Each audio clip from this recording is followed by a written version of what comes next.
In John Wick, we treat him like Odysseus. He just wants to get home. We keep throwing obstacles in his way. So we took the third act in John Wick Chapter 4, and we kind of broke it into 3 set pieces. John Wick is trying to make it across Paris to get to Sacré-Cœur. We start with a vehicular chase, and then what we consider the apartment top shot, and then our final piece goes into the staircase, which we go full Sisyphus. We're big into Greek mythology in John Wick. Ready? Yeah. Hi, I'm Chad Stahelski. I'm the director of the John Wick franchise. Today we're going to be talking about some of the fight and action sequences from John Wick Chapter 4. Just a little heads up, might be a few spoilers.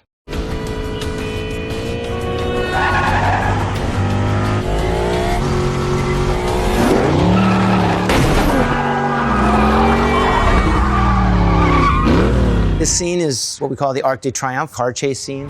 Whenever we're designing action, or especially fight sequences or martial art choreography, you'll always hear the choreographers or the action directors talk about the maze. Rather than an open field where we have a gunfight or a martial art fight, we try to find interesting set pieces. We wanted a movable maze, and my idea was always to how do we get the walls or the actual maze part of it to move? Cars. We'll just make a movable set piece. And that's how we wanted to search out the world's busiest and craziest roundabout, which we found out in Paris is the Arc de Triomphe.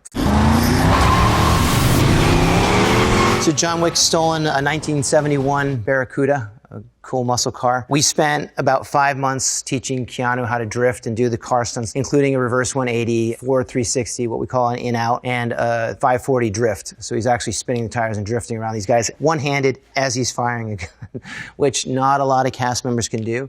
So in order to show off all the great, cool stuff that Mr. Reeves did and spent all his time doing it, we wanted to see him doing it. So a trick we had done in John Wick 2 was knock one of the doors off. So we did one better on this. We took both doors off. So no matter what side the camera was on, we saw that it's really Keanu Reeves driving, number one. Number two, even as John Wick, you get to see him put his body language into it. So that helped accentuate the driving sequence.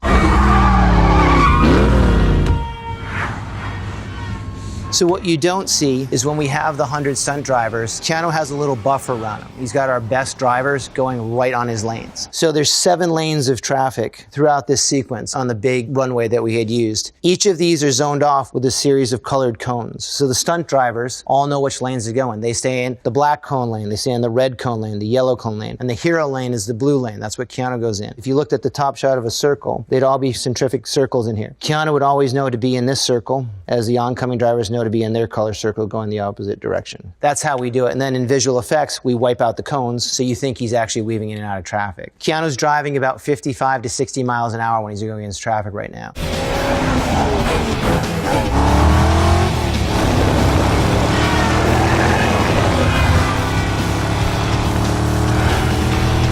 What's tracking him, fair enough, is either a camera vehicle or we have one of the best drone companies in the world, XM2, that's following him at street level with a small drone. So we can stay at traffic level and go over and around above without risking anybody or any camera crews being hurt. It took about 5 months to plan out the whole sequence, and surprisingly enough, we shot the entire sequence in 7 days.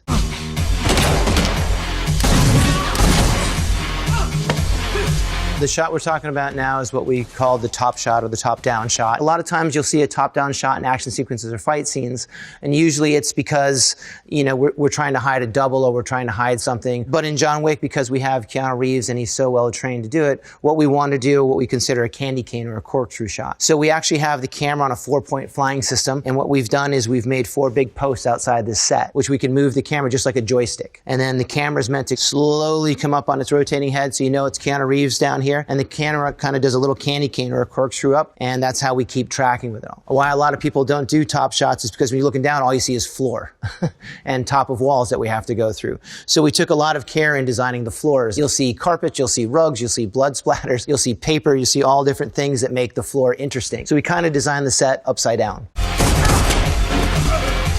When you do art direction looking like this, you'll have light patterns. So we use light coming through here to give all these great little light patterns on the floor. We've scattered a bunch of debris. As you can see, our little papers here. We put a grand piano because it has an interesting shape. Our step ladder that's slightly tilted off angle, so you can see more of it. We have our dog run on the piano and attack our guy here, and every time John Wick shoots somebody, we put an interesting digital blood pattern around him. So we make pretty little pictures on the floor. And you'll see Keanu, all the patterns that he's doing, he lays on his back. Sometimes he'll fall to his back, like in this frame. So you can see, oh, look, that's Keanu Reeves shooting a shotgun in a guy's face.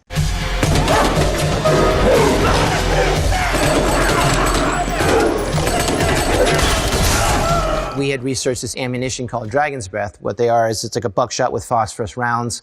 When the rounds hit the air, they ignite. So it's almost a phosphorus type fire. The whole reason we did the top-down shot is because we have this particular firearm called the Genesis 12 shotgun that shoots these rounds of Dragon Breath. If you just looked at it down, it'd be a circular muzzle flash. From a top down, we see these long muzzle flashes coming from the bad guys, coming from the good guys. So basically you're creating a lateral fireworks sequence. So we wanted a way to change the lighting scheme and at the same time have this interesting angle and how to suspend that. We just thought it was kind of cool. It was something a little different.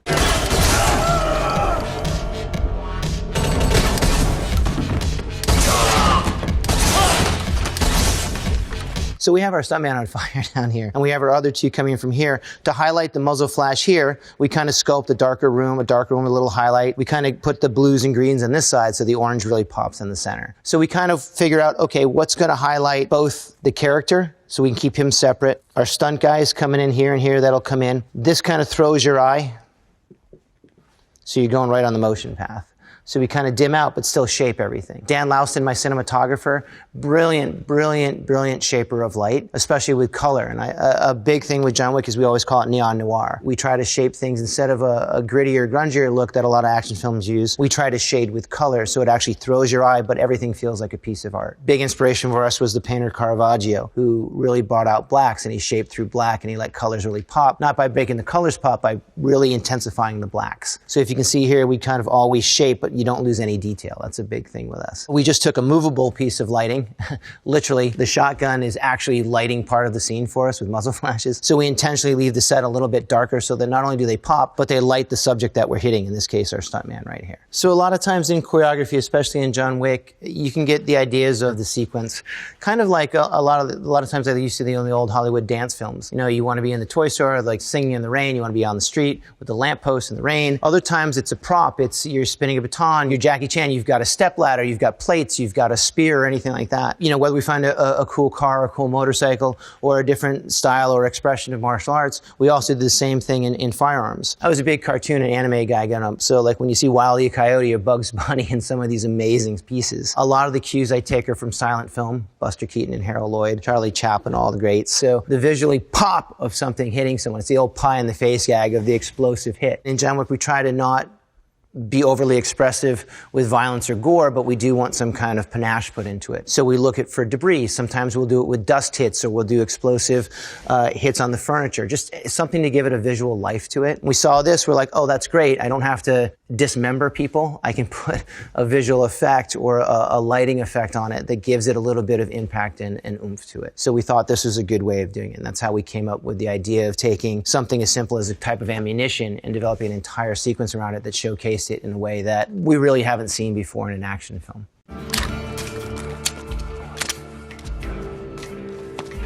12 or 9? 9! We always joked about with John Wick about being Sisyphus, who was punished by Hades for cheating death, which seemed very apropos for John Wick. That he'd always, every day, he'd have to push a boulder to the top of the hill, and every night the boulder would roll back down, and that's how he was supposed to spend the rest of eternity. You know, I really recognize the gag and the process behind that myth from Buster Keaton. You'll see a lot of his work, and even a little bit of Harold Lloyd. Whenever they do hills, or they're always falling down to get back up, to fall back down to get back up, seemingly in a never-ending cycle of pain and suffering. So we found the biggest staircase we could in Paris, which is on the steps of Sacre-Cœur. There's actually about 302 steps, I believe, but we used 222 of them. That's all we could fit into the frame at the time. We have like the rule of 3 in John. So John fights all the way to the top just to get knocked all the way back down. And then just when you think it's over and he's only got 2 minutes left, Kane comes in, offers him a help up, and that's when we kick into our heroic reveal of the two partners gonna team up for the final little let's get to the top of the stairs.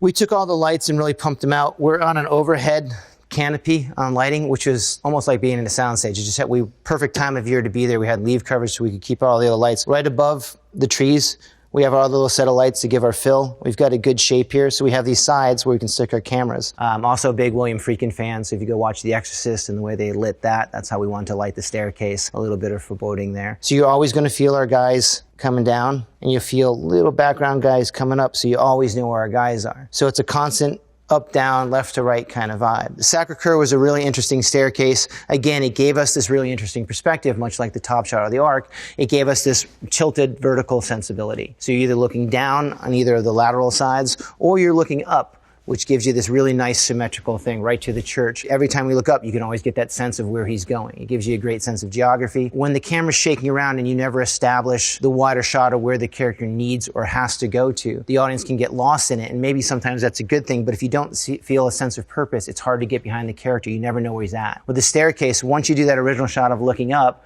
and you see John go, ugh, you know he's got to get to the top. And every step he goes down, you're like, oh, come on, you got to make it. It gets the audience on the same ride as the actual character.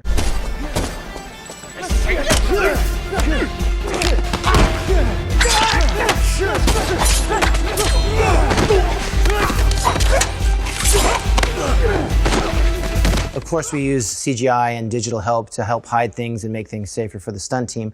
But the idea is to create a practical sense. People have seen cars their whole lives, so getting hit by one is somewhat relatable. Everybody's slipped and fallen down before, so we do a lot of physical stunts, meaning we'll throw John Wick a lot of stairs, we'll have a lot of hard hits, things people can relate to and go, oh, geez, we want a visceral reaction from the audience.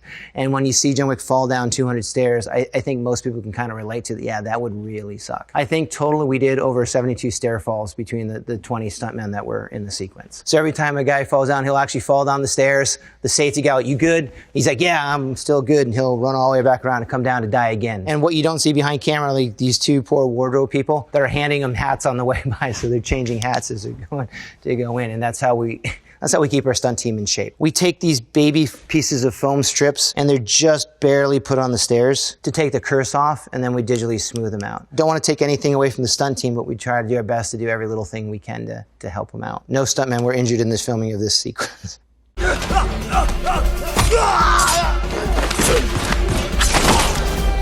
Switch upstairs. Thanks. We thought the first movie was a finish.